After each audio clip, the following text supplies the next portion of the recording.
Long before December 25th was associated with the birth of Jesus Christ the Lord, winter celebrations have been observed in various ways around the world. From the Norse celebrating Yule, to the ancient Romans celebrating Saturnalia in honor of their pagan god Saturn. The question that I'm going to propose is this: should Bible-believing Christians celebrate Christmas? Before you answer, let's begin by looking at the history of this day and also how ancient pagan practices have been left behind for centuries. The Norse were a pagan civilization that worshipped gods such as Thor and Odin, and were known to have had human sacrifices. In Scandinavia, the Norse celebrated the holiday called Yule from December 21st, the winter solstice, through January. In recognition of the return of the sun, they would bring home large logs which they would set on fire. This custom is still kept in some homes to this day, burning the Yule log during Christmas. Now you tell me, what has this pagan tradition of burning a Yule log have anything to do with celebrating the birth of Jesus? The celebration during the winter solstice for the ancient Romans was Saturnalia, a holiday celebrating the god of agriculture, Saturn. It was observed beginning in the week leading up to the winter solstice and continued for a full month. It was a hedonistic time where food and drink were plentiful and the normal order of things was turned upside down. Businesses and schools were closed so all could join in on the celebrations. During this time, some also celebrated the birth of Mithra, the pagan god of unconquerable sun, on December 25th. To the Romans, this was the most important day of the year. In the early 4th century, Catholic leaders decided to institute the celebration of Jesus' birth. They had a problem, though. Nowhere in the Bible does it say the actual date of Jesus' birth, nor does it say we are to honor this day at all. But Pope Julius I chose December 25th, the same date of Mithra's birth, keeping all the evil traditions alive anyway. Now, since Catholicism decided all this, should we obey Roman Catholicism or God, which warned us about her in Revelation 18:4 and 5? Come out of her, my people, that ye be not partakers of her sins, and that ye receive not of her plagues. For her sins have reached unto heaven, and God hath remembered her iniquities. Probably the most common symbol associated with Christmas is the Christmas tree. The origins of this custom date back long before it was adopted into Christmas. The evergreen tree itself in many ancient cultures was believed to keep away witches, ghosts, and evil spirits. The early Romans during Saturnalia decorated their homes with boughs of evergreen trees, as did the Druids. Germany is credited with starting this tradition as it is kept today, during the 16th century. They would cut evergreen trees down, decorate them with various things like apples and candles, and place them in their homes. The origin of this practice of decorating evergreen trees comes straight from the heathen religions. Shall we do as the heathen do?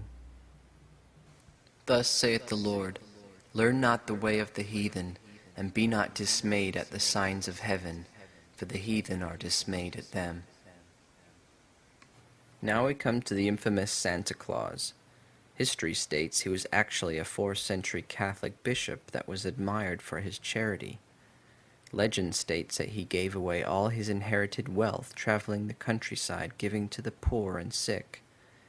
He has many names around the world: Santa, Father Christmas, Saint Nick, and Kris Kringle, just to name a few.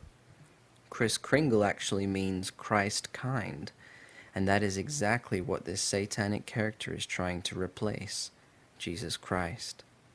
The similarities are there if you just look. Santa knows when you are good or bad, when you're sleeping and when you're awake.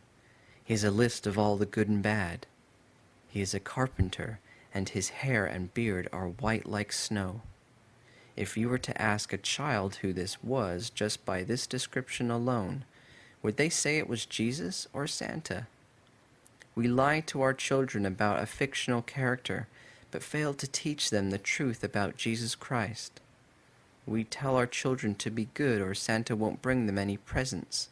But what about teaching them to obey God and His Word when it says in Colossians 3:20, "Children, obey your parents in all things, for this is well-pleasing unto the Lord." If all these similarities seem innocent to you, remember what was written of Satan in Isaiah 14:13. "For thou hast said in thine heart, I will ascend into heaven.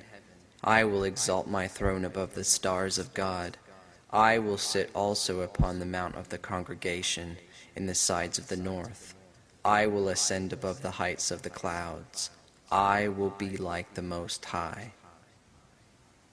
Satan will try to replace Jesus any way he can. He is the father of lies. Now, after knowing all this information just given, I'll ask the same question from the beginning. Should Bible-believing Christians celebrate Christmas?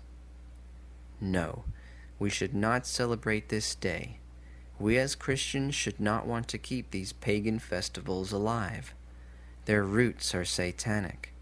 Only the facade has changed to appear to be so-called Christianized.